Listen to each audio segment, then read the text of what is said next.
সম্মানীয় দর্শক, SS media 365 চ্যানেলে আপনাদের সকলকে স্বাগত। আশা করি সকলে ভালো আছেন। শিক্ষা ব্যবস্থার গুরুত্বপূর্ণ আপডেট নিয়ে আমি আপনাদের সঙ্গে কিছুক্ষণ রয়েছি।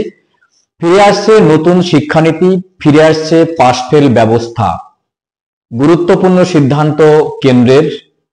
পঞ্চম থেকে অষ্টম শ্রেণী পর্যন্ত যে নো ডিটেনশন নীতি বর্তমানে বিদ্যমান রয়েছে, সেই নো ডিটেনশন নীতিকে পরিবর্তন করে নতুন শিক্ষা ব্যবস্থায় শুরু হচ্ছে পাস ফেল প্রথা। কেন্দ্র সরকারের তরফ থেকে গুরুত্বপূর্ণ সিদ্ধান্ত জানিয়ে দেওয়া হলো। আর নো ডিটেনশন নীতি কি, এই প্রসঙ্গে বলে রাখি, নো ডিটেনশন নীতি হলো যে প্রথম থেকে অষ্টম শ্রেণী পর্যন্ত কোনো ছাত্রছাত্রীকে ফেল করানো যাবে না এবং কোনো স্কুল থেকে বহিষ্কার করা যাবে না। পাস না করলেও তাদেরকে প্রমোশন দিতে হবে। নো ডিটেনশন নীতির এটাই ছিল মূল কার্যকারী এবং এটাই ছিল মূল বিষয়বস্তু। তো এই নো ডিটেনশন নীতির কে পরিবর্তন করে নতুন শিক্ষা ব্যবস্থায় আসছে পাস ফেল, কেন্দ্র সরকারের সিদ্ধান্ত। এখন থেকে যারা পাস করতে পারবে না তাদের জন্য সেই ক্লাসে থাকতে হবে, থাকবে বিশেষ ক্লাসের ব্যবস্থা এবং তারপরে অর্থাৎ যে পরীক্ষায় কৃতকার্য হতে পারবে না, ব্যর্থ হবে, তারপরে থাকবে আরেকটি পরীক্ষা, 2 মাস সুযোগ দেওয়া হবে এবং সেই পরীক্ষায় বসার জন্য অতিরিক্ত ক্লাসও তাদের করানো হবে এবং সুযোগ দেওয়া হবে পাস করানোর জন্য। যদি পাস করতে না পারে থাকতে হবে তাকে সেই ক্লাসে। তো কোন কোন স্কুলে এই যে নতুন নিয়ম কার্যকর হতে যাচ্ছে তার গুরুত্বপূর্ণ আপডেট কিন্তু শেয়ার করব আজকের ভিডিওতে। ভিডিও শুরু করার আগে ছোট্ট একটা রিকোয়েস্ট, চ্যানেলে প্রথম হয়ে থাকলে অবশ্যই চ্যানেলটি সাবস্ক্রাইব করে পাশের ঘন্টাটি বাজিয়ে রাখবেন এই ধরনের লেটেস্ট এবং কারেন্ট আপডেট সবার আগে পাওয়ার জন্য, এবং বেশি বেশি করে লাইক এবং শেয়ার করতে একদম ভুলবেন না। চলুন বিস্তারিত আপডেট দেখে নেওয়া যাক যে নো ডিটেনশন নীতিকে বুড়ো আঙুল দেখিয়ে চলে আসছে শিক্ষা ব্যবস্থায় পাস ফেল প্রথা। চলুন বিস্তারিত আপডেট দেখে নেই। দেখুন, বলা হয়েছে যে কেন্দ্র সরকার পঞ্চম থেকে অষ্টম শ্রেণীর ছাত্রছাত্রীদের জন্য বিদ্যমান নো ডিটেনশন নীতি বাতিল করার সিদ্ধান্ত নিয়েছে। এখন থেকে যারা বার্ষিক পরীক্ষায় পাশ করতে ব্যর্থ হবে তাদের একই শ্রেণীতে পুনরায় পড়তে হতে পারে এবং এই পরিবর্তন কেন্দ্রীয় সরকারের অধীনে পরিচালিত 3000-এরও বেশি বিদ্যালয় রয়েছে, যেমন কেন্দ্রীয় বিদ্যালয় রয়েছে, নবোদয় বিদ্যালয় রয়েছে, সৈনিক স্কুল রয়েছে। এই সমস্ত বিদ্যালয় কিন্তু কার্যকর হতে যাচ্ছে নতুন এই সিদ্ধান্ত।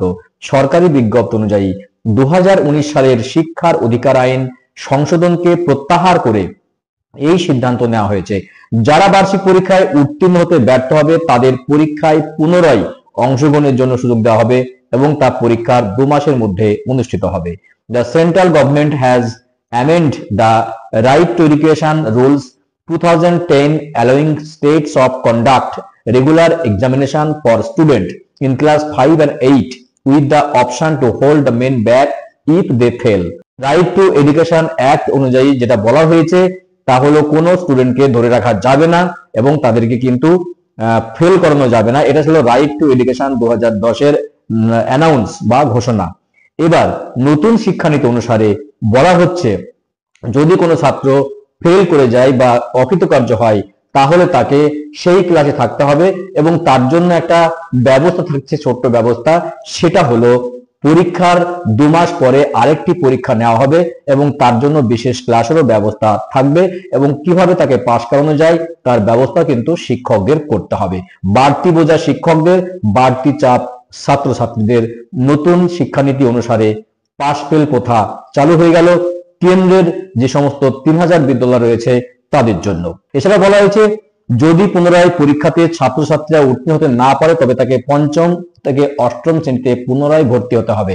এক্ষেত্রে শিক্ষকেরা সেই ছাত্রছাত্রীদের শিক্ষণ প্রক্রিয়ার ঘাটতি দূর করার জন্য বিশেষ নির্দেশনা প্রদান করবে। সরকার আরো জানিয়েছে যে প্রাথমিক শিক্ষা শেষ না হওয়া পর্যন্ত কোনো ছাত্রছাত্রীকে বিদ্যালয় থেকে বাদ দেওয়া যাবে না। শিক্ষা মূলত রাজ্য সরকারের বিষয় হলেও কেন্দ্রীয় সরকারের এই সিদ্ধান্ত ইতিমধ্যে 16টি রাজ্য এবং 2টি কেন্দ্রশাসিত অঞ্চলে কার্যকর হয়ে গেছে, যেখানে নো ডিটেনশন নীতি ইতিমধ্যেই বাতিল করা হয়েছে। দেখুন, কেন্দ্রের যে সিদ্ধান্ত, এই সিদ্ধান্ত অনুসারে ইতিমধ্যেই কিন্তু 16টি রাজ্যে এবং 2টি কেন্দ্রশাসিত অঞ্চলে কার্যকর হয়ে গেছে, যেখানে নো ডিটেনশন নীতিকে বাতিল করা হয়েছে। অন্যদিকে কয়েকটি রাজ্য এবং কেন্দ্রশাসিত অঞ্চল এখনো এই নীতি চালু রেখেছে এবং সিদ্ধান্ত গ্রহণ করেনি। তবে এই পরিবর্তন শিক্ষার্থীদের জন্য একটি গুরুত্বপূর্ণ বার্তা বহন করবে। যা পড়াশোনায় আরো মনোযোগ করবে এবং শিক্ষণ প্রক্রিয়ার গুণগত মান কিন্তু উন্নত করবে বলে বলা হচ্ছে।